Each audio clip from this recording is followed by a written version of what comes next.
Bonjour, donc aujourd'hui pour la 4e vidéo, je vais faire la lecture d'un témoignage anonyme que nous avons reçu de la part d'un père de famille qui vit présentement, et ça depuis quelques années, de l'isolement social. Donc je vais faire la lecture du témoignage comme lui l'a écrit. Pour ma part, je suis le genre de personne qui se dévoue corps et âme pour la famille. Après discussion avec mon ex-conjointe et mère de mes enfants, nous avons convenu que je devais pouvoir monétairement pour notre famille et elles souhaitaient toutes deux prendre soin du lieu familial. C'est ce qui avait été convenu et décidé par choix et non par obligation. J'ai avec le temps eu 3 garçons, 2 avec ma première conjointe et mon petit dernier avec la femme qui, aujourd'hui, n'est plus ma partenaire de vie.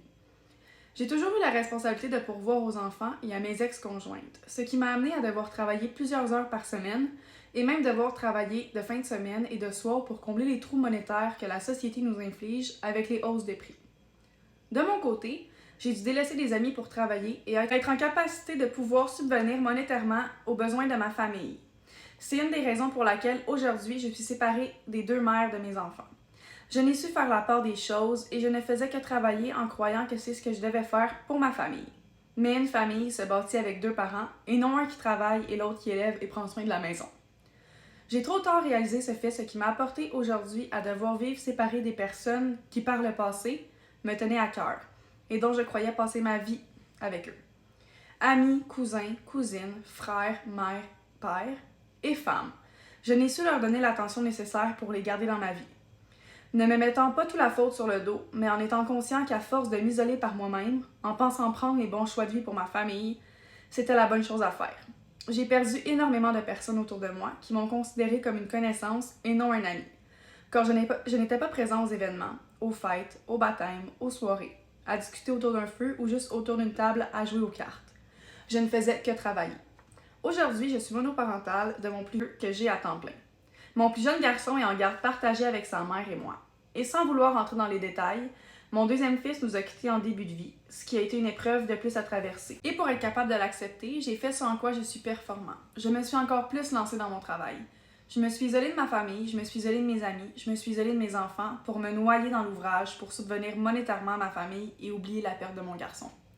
Aujourd'hui, je suis bien établie dans mon appartement, mes enfants ne manquent de rien. J'ai un bon travail, je recommence à m'approcher de ma famille, car j'ai réalisé que je ne voulais pas perdre la seule chose qui me restait, car la famille, c'est important pour moi. Je parle ici de mes cousins, de mes cousines, ma mère, de mon père et de mon frère. La famille du cœur et du sang. Une partie de moi que j'avais éloignée et dont je n'avais plus de nouvelles, et eux non plus n'en avaient plus de moi, car j'étais rendue pour eux une pensée, un ombre, un souvenir, car je m'étais effacée de leur réalité de vie en m'isolant seule de mon côté. En m'isolant de la sorte, j'ai perdu tous ceux que je considérais mes amis. Je ne parle plus à aucune personne qui faisait partie de mon entourage avant d'avoir des enfants. Je suis placée. Je ne crains pas d'aller faire une commande, ni de manquer d'argent pour mes enfants. Mes semaines se résument à travailler, faire du ménage, faire la commande, dormir et manger. Je me suis tellement tuée à la tâche en croyant que c'est ce que je devais faire, que j'ai perdu tout contact social avec mon ancienne vie. Aujourd'hui, mes conversations ne se font qu'avec mes 2 enfants de 10 et 4 ans. Nous avons de belles discussions, mais le contact humain entre adultes me manque. Depuis peu, j'ai recommencé à parler à mon frère et à ma famille, ce qui me fait du bien. Mais je réalise que les amis aussi, c'est important. Que ce soit pour se confier, pour rire, pour se divertir ou juste pour discuter près d'un feu. Je dois donc réapprendre à socialiser avec les gens autour de moi. Aujourd'hui, je m'isole moi-même, au point de ne plus sortir pour aller prendre une marche.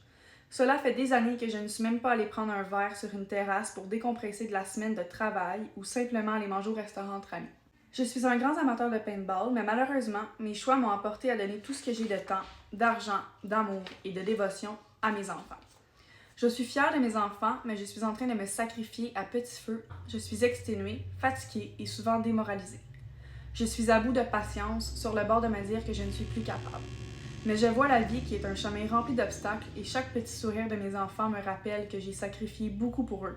Mais qu'au final, être un parent nécessite énormément de sacrifices, de temps, d'énergie et d'amour. Il ne faut simplement pas s'oublier et tout donner au point de se détruire la santé. Avec le temps, j'ai compris que j'aurais dû prendre plus soin de moi et de ma santé, de mes amis et de ma famille. Bien sûr, il n'est jamais trop tard pour rectifier les choses, mais il est dommage que, comme pour moi, certains hommes ont fait des choix qui n'étaient pas les meilleurs pour leur vie sociale et leur vie amoureuse. En pensant faire le bon choix et qu'au final, nous méritons tous la compréhension, l'amitié et le bonheur comme n'importe quel parent, homme ou femme. Je trouve décevant et dégradant de voir un homme qui ose parler et dire qu'il est fatigué se faire réprimander par la société et qui se voit dire « Tu vois ce qu'elle vit? Tu vois ce qu'elle endure? Tu vois ce qu'elle doit faire? » Nous n'avons pas besoin de nous faire réprimander ou sermonner quand nous osons nous exprimer. Nos ressentiments, nos émotions et nos épuisements sont autant valides que tout le monde. Je parle à d'autres papas et très souvent j'entends qu'ils ont essayé d'exprimer leurs ressentiments et se sont fait littéralement juger. Et ce n'est pas normal à mon œil en 2023. Donc finalement, je ne fais pas ce texte pour me plaindre ou me faire plaindre. J'ai voulu parler un peu de ma situation, car tout n'a pas été dit, mais seulement de montrer qu'un père aussi vit des situations difficiles et a autant le droit d'avoir des moments de relâchement, de bonheur, d'écoute, de tristesse et de joie. Donc à tous, serait-il possible de s'épauler et de s'entraider mutuellement, hommes et femmes, au lieu de se faire juger d'un côté ou de l'autre? Nous devrions être là, les uns pour les autres, et travailler en équipe et non en dualité. Messieurs, prenez le temps pour vous, en essayant de ne pas mettre de côté votre famille, vos amis et votre vie sociale. Ne les oubliez pas et ne vous perdez pas en cours de route, puisqu'il est très difficile d'accepter le fait d'avoir perdu toute vie sociale et de devoir recommencer à zéro. Prenez le temps pour appeler les amis qui vous sont proches juste pour leur demander s'ils vont bien. Ne vous dites pas « Ah, ils ne m'appellent pas pour me demander comment je vais. Je ne les appellerai donc pas. » Dites-vous qu'ils ont eux aussi une vie de famille et peut-être qu'en les appelant, en leur disant qu'il serait temps d'aller prendre un verre ou juste de discuter, vous allez peut-être sauver leur vie sociale et vous permettre de ne pas perdre la vôtre. Il y a toujours une finalité à toute négativité. Vous verrez si vous passez un mauvais moment, un jour vous finirez par regarder en arrière en vous disant « J'ai fini par y arriver ». M'accomplir et être heureux.